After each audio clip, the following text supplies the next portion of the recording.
I will start with the questions. There are reports that the United States government is looking at cutting some of the aid to Peru. What impact will this have on the fight against Shining Path? And second, what impact will it have on drug eradication?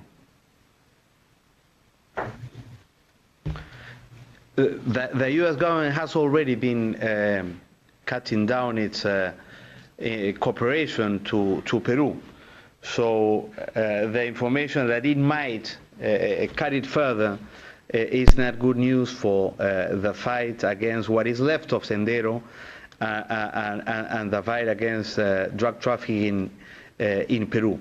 So we do hope that an effort can be made to sustain the support provided by the U.S. government to the Peruvian government, especially to make sure that we can finish what is left of the Shining Path.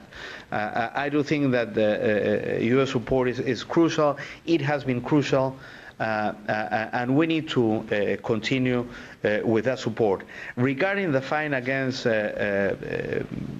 drug trafficking and illicit crops, the Peruvian government has been increasing its budget to finance what a few years ago was exclusively an effort funded by U.S. resources. And we hope that in the coming years that national effort will increase to make sure that we can deal on our own with the need to confront drug trafficking in Peru. Still, we also need, in this regard, sustained support by the U.S. government. But I want to stress that I think that the most important threat now is to deal with the violent expression of drug trafficking in Peru, and there is a need to get the job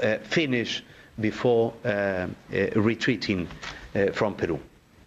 If you would, be a little more specific on U.S.-Peruvian counterterrorism efforts and give us some detail as to what has been effective, what has been the most successful strategy between Peru and the United States on counterterrorism. As I said, Chairman Poe, as I said in my statement, it's been crucial for the progress achieved regarding the Shining Path to ensure the quality of the intelligence work that has been carried out.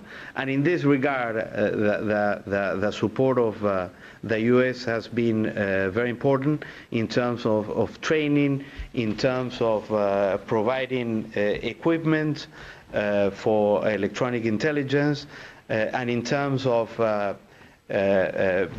following and accompanying the efforts of the security forces in Peru. There's also been resources provided by the U.S. government to recompensas, compensate.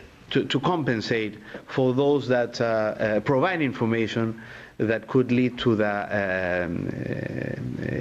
detention of Shining Path leaders.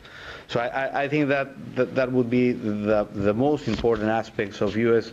cooperation with Peruvian security forces.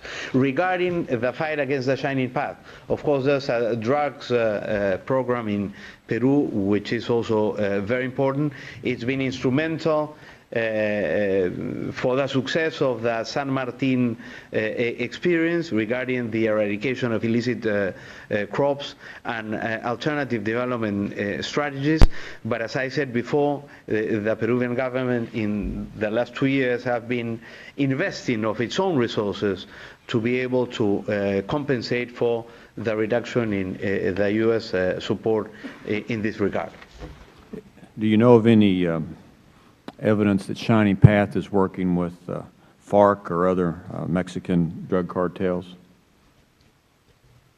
No, we don't have any, I don't have any information regarding relations between what is left of the Shining Path and Hezbollah or the FARC or even the Mexican or Colombian cartels themselves. There's no doubt that the Shining Path is related to the drug traffic.